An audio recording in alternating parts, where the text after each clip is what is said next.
¿Qué tal? En este video explicamos el tema del intervalo de confianza para la media. En este punto, y ya habiendo un video previo donde se conoce sigma, y en ese caso se usa la z para encontrar el intervalo de confianza.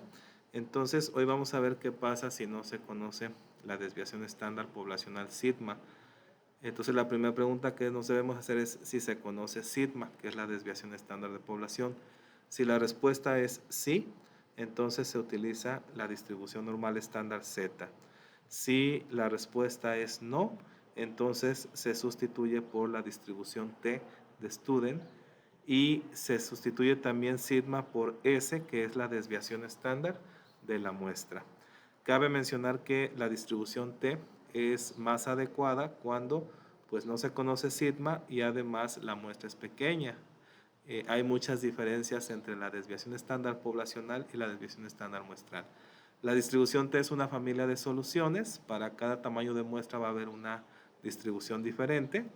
Lo que sí es un hecho es que conforme el tamaño de muestra aumenta, esta distribución T pues se aproxima a la distribución Z. Por eso aquí agregamos la muestra, el tamaño de la muestra. En caso de que se conozca sigma, la Z se utiliza siempre para cualquier tamaño de muestra, no habría problema.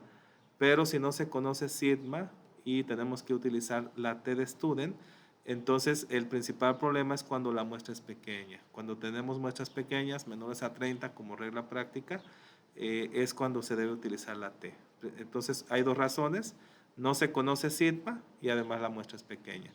Si la muestra fuera grande, tal vez 50, 100, 200 observaciones, pues cualquiera de los dos nos darían resultados muy similares. Tenemos como ejemplo, una tienda de autoservicio desea determinar la cantidad de artículos que lleva un cliente. Una muestra de 18 clientes mostró una media de 7.6 artículos con una desviación estándar de 3.7. Ayuda a determinar el intervalo de confianza para la media poblacional con un nivel de confianza del 98%.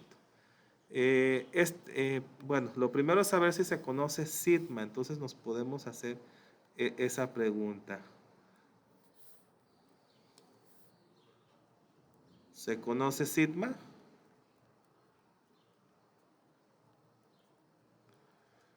Nos vamos a dar cuenta que la respuesta es no. Cuando nos habla de la muestra, dice 18 clientes son la muestra, la media fue de 7.6 y con desviación estándar de 3.7. Entonces nos damos cuenta que este valor, que es desviación estándar, es muestral. Por lo tanto, la respuesta es no. ¿Sí? Debemos usar T.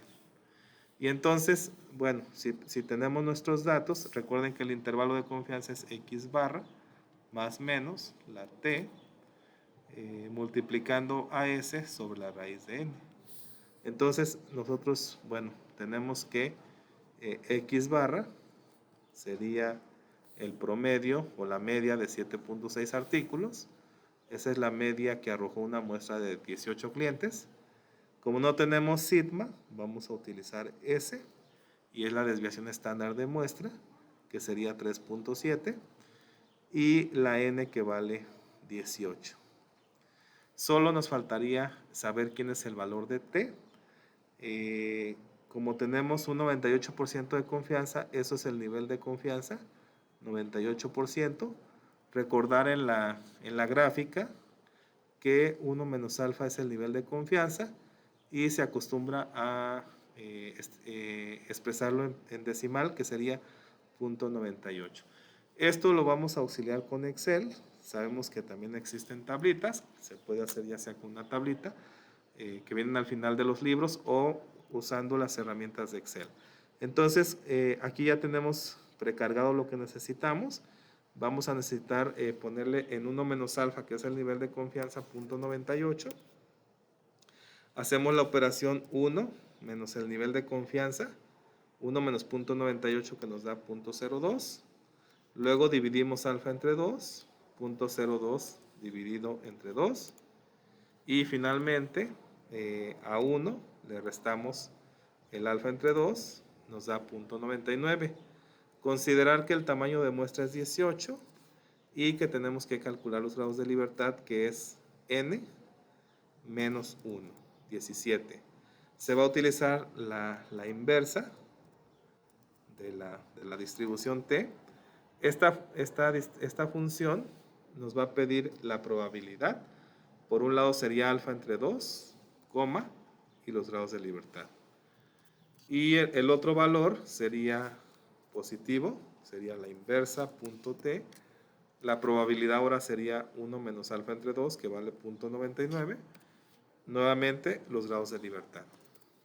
Entonces, para el 98% de confianza y una muestra de 18, entonces los valores que se utilizarían para el intervalo de confianza serían menos 2.567 y 2.567. Nosotros vamos a utilizar el positivo para la fórmula. Entonces, volviendo acá, sería 2.567. Entonces, si hacemos aquí un pequeño gráfico, tendríamos entonces que el punto 98 se encontraría entre esos dos valores, menos 567, perdón,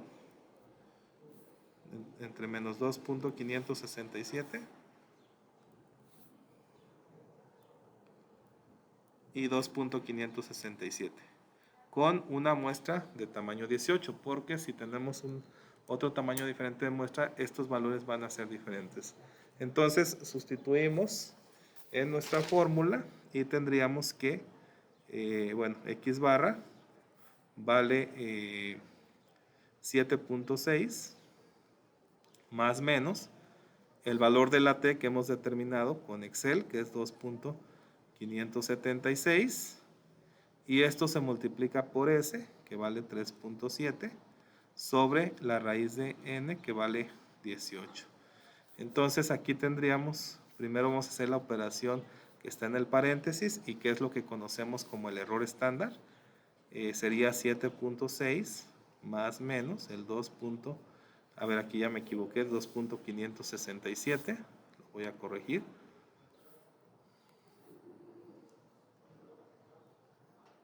¿Sí? Voy a comprobarlo en mi Excel. ¿Sí? Entonces 2.567, y esto va a multiplicar a la operación 3.7 entre raíz de 18. Con la calculadora obtenemos el valor a 3 decimales de 0.872. Enseguida, el error estándar de 0.872 se multiplica por el valor de la t de 2.567. Ese resultado es lo que le llamamos error de estimación, y con nuestra calculadora nos da 2.238.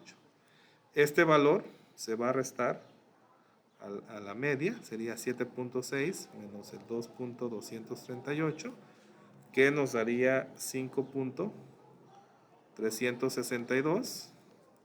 Lo sumamos, 7.6 más 2.238, nos da 9.838, y entonces la media poblacional se encuentra entre esos dos valores, entre 5.362 y 9.838.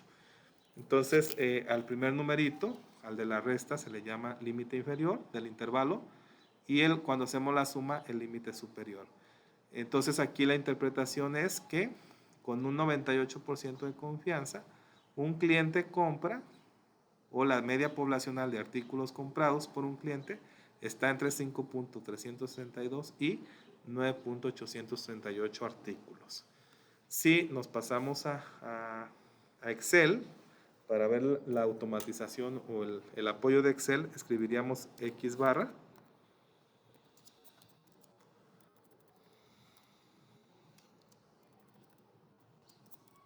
que ya dijimos que vale 7.6.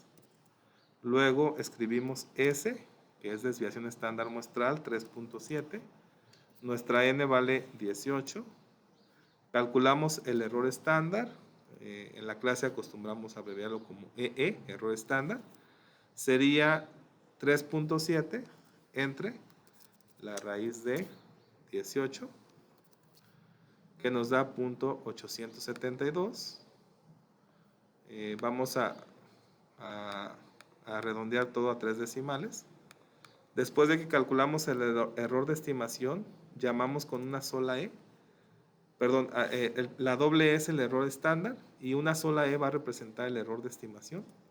El error de estimación sería la parte de t multiplicada por s sobre raíz de n. Ya tenemos s sobre raíz de n, entonces sería el valor de t positivo multiplicado por el 0.872, que es el error estándar.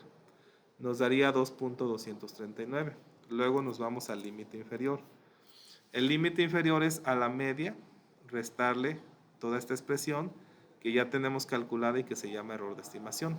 Entonces sería el x barra, que vale 7.6, menos el error de estimación, que vale 2.239.